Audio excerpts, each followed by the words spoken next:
Hi, welcome to this 52nd installment of the Chess TDD series, brought to you from some Marriott that I'm staying in. Hopefully, the audio is decent here. I have the advantage of it being pretty late at night, so I doubt there will be interruptions. Cue interruptions. No, I'm just kidding. So, picking up from where I left off, it's been a little while, but not terribly long. Not long enough for me to forget what was going on, which is that there was good progress in terms of getting castling right in this new class from the white side of the board. However, I had left this in a state where I was not thrilled about the production method because of duplication in it. And I'll offer a teaser here. This is a little bit of a different episode in that I spent the whole thing refactoring this method.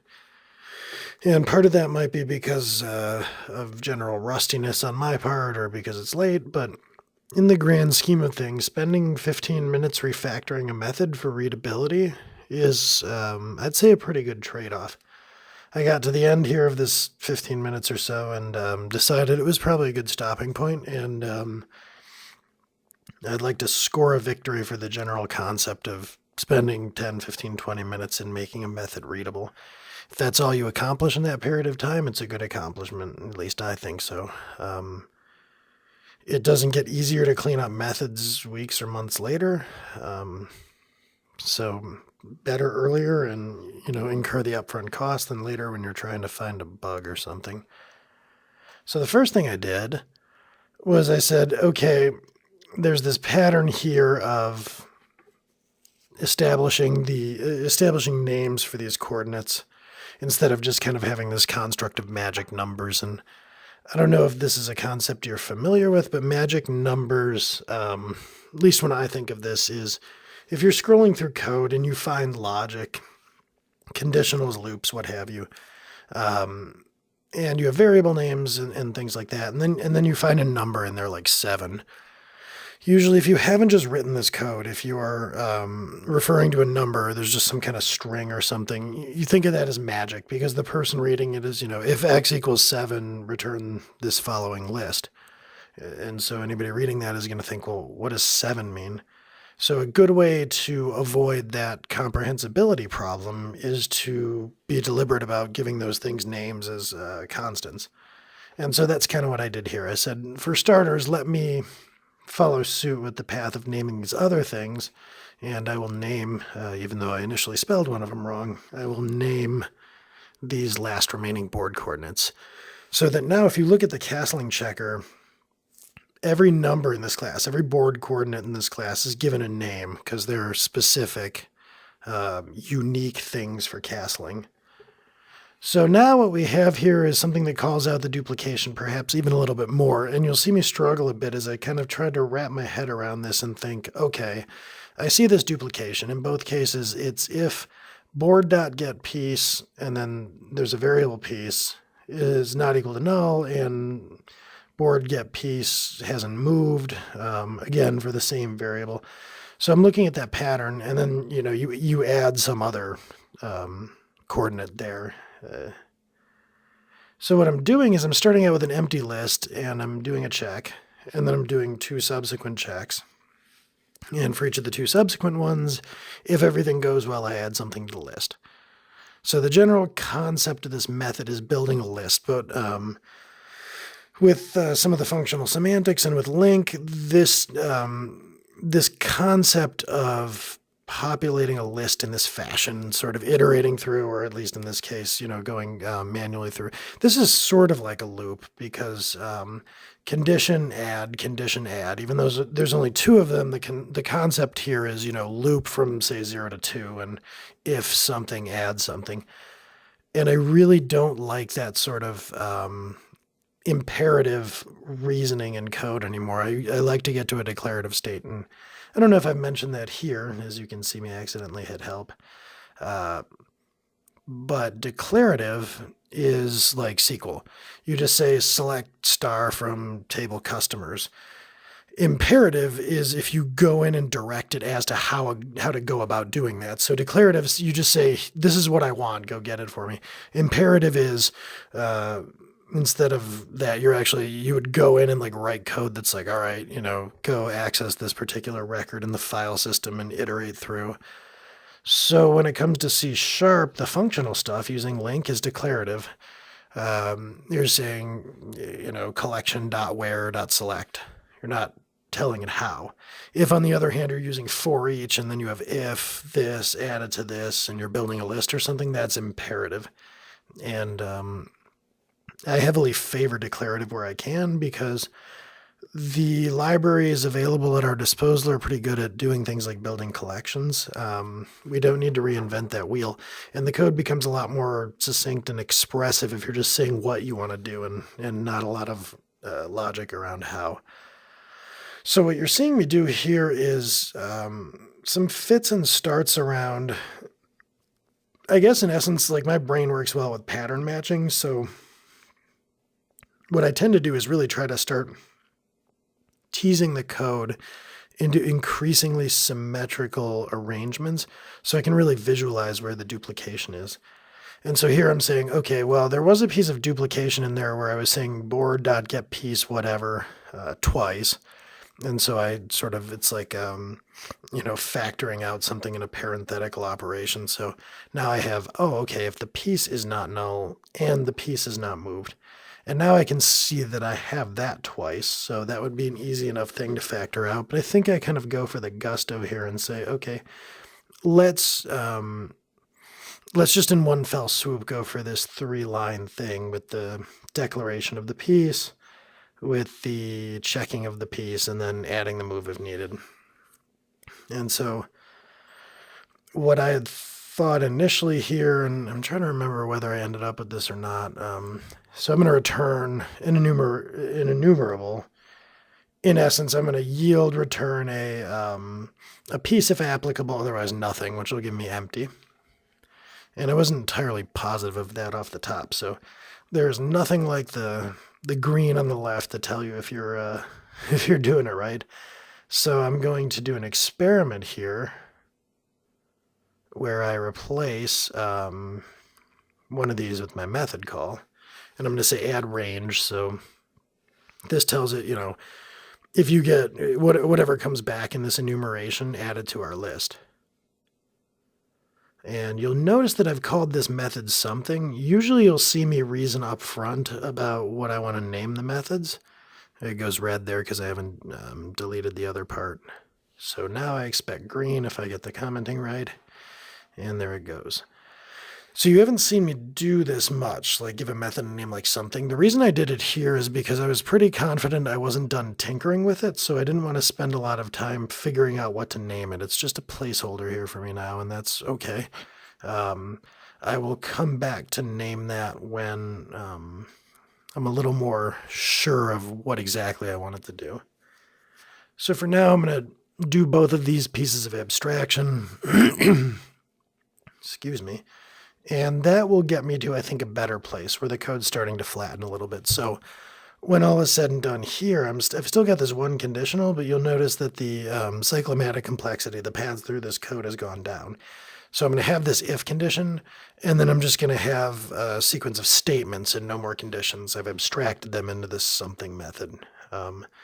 That is a common theme you'll see with my code, that I tend not to like to have more than one control flow statement in a method. That's pretty rare for me to do that.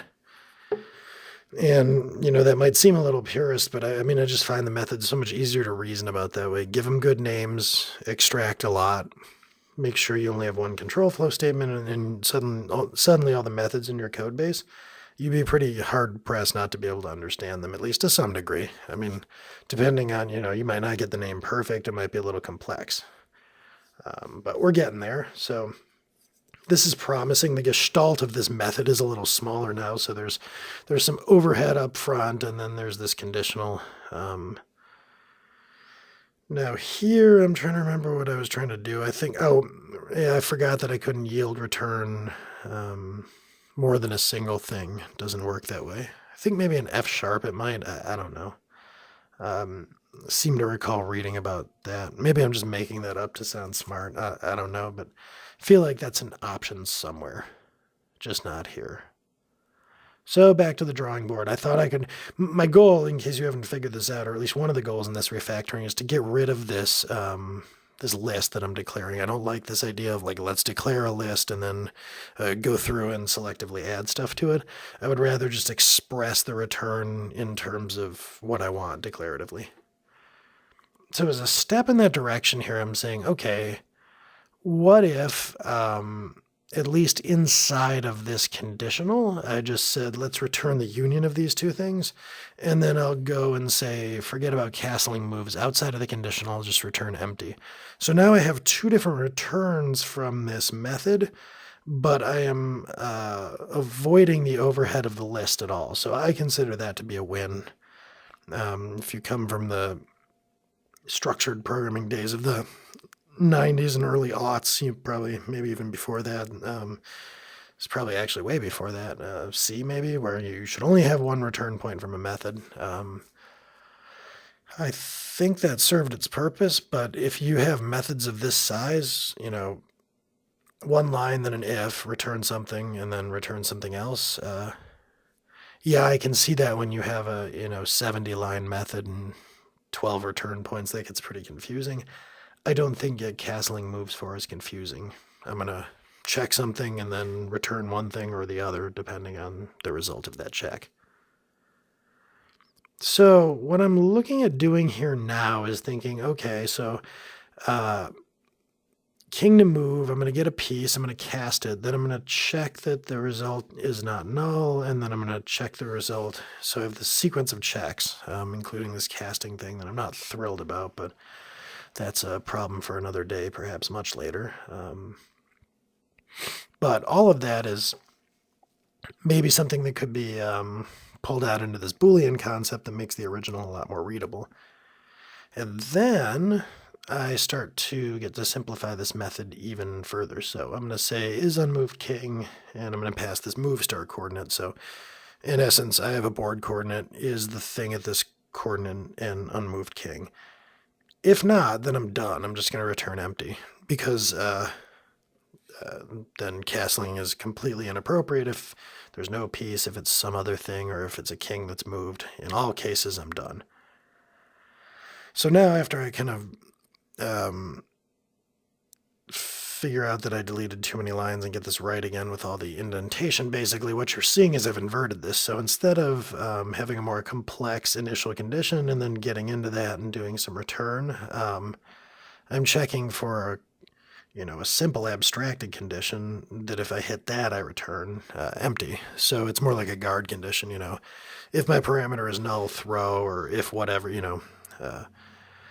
So now do this guard check and then get to the meat of the method. And now I like where this is going even more because I can get a little more explicit with these. That's kind of an unruly statement right there with the union and the intense method call. So what I decide to do here is let me re-break this up, and I'll just return some variable union some variable to make it clear what I'm doing. Now, you may have noticed here that I'm kind of going back on a refactoring I did earlier, so I kind of made a point to get rid of these conditionals for this specific purpose of being able to jam all this together in this union statement. Sometimes this happens as you work through towards the most readable thing you can do. Don't fall prey to the sunk cost fallacy and think, oh, well, I condensed that already or I abstracted that already, so I have to leave it. Just keep banging away until it gets more and more readable. So to me, this is better. I've got this guard condition. Now I've got three statements, and I'm going to say I'm going to get my queen castling option, I'm going to get my king castling option, and I'm going to return the union of those. So far, so good, but now this exposes another piece of duplication to me, which is that in both cases I have method call and then that board.getPiece nested call. So I'm thinking, well, something here is pretty simple. Why don't I just slam that piece retrieval logic into it, and that'll make get castling moves 4 even more simple. So in both cases, the first parameter here is going to be the coordinate of the rook. Where's the rook starting? So that's what I'll call the variable. And then I'm going to just move that get piece call right down into this method. So, all right, let's say what the piece is. It's board.getPiece and then the coordinate in question, the rook start. So get the rook start piece. If it's not null and it hasn't moved, then I'm going to yield return the thing I've passed in, which is move if success. And once I clean up these methods, I'm going to feel pretty good about this situation, which is now. That method looks pretty clean and easy to read, and kind of the cherry on top here will be to give this a good name, or at least a decent name. You can always come back and give it better names, but you'll see me actually sit here and think about this for a minute. No shame in that. Naming is important, so it's been my mantra here. I'm not cutting things out. You're just kind of seeing it warts and all. So I sat here for a while thinking, okay, what is it I'm doing? What I was actually doing was reading and kind of thinking out loud to myself, okay, piece, I'm gonna get the piece, and then I'm gonna check this, and I'm gonna check that. So I eventually wound up saying I'm gonna get the castle move if available, which expresses this either yield return or don't. And I think I like the way this went, so now I have this pretty prosy readable method. And I decided to call it here and move back over to Trello for some housekeeping because I didn't want to cram a whole nother line of thought into 4 to 6 minutes because I would invariably run over or, do something sort of half-baked. So decided to make this a shorter episode. It's late anyway, so why not? Next time around, I will feel good where things are clean about kind of making a go at the other side of the board. Much easier to soldier on when you have clean code. So I'm going to feel good about this upcoming implementation, much better than I would have with all that duplication and gunk in there. And that's it. I will see you next time. And as always, thanks for watching.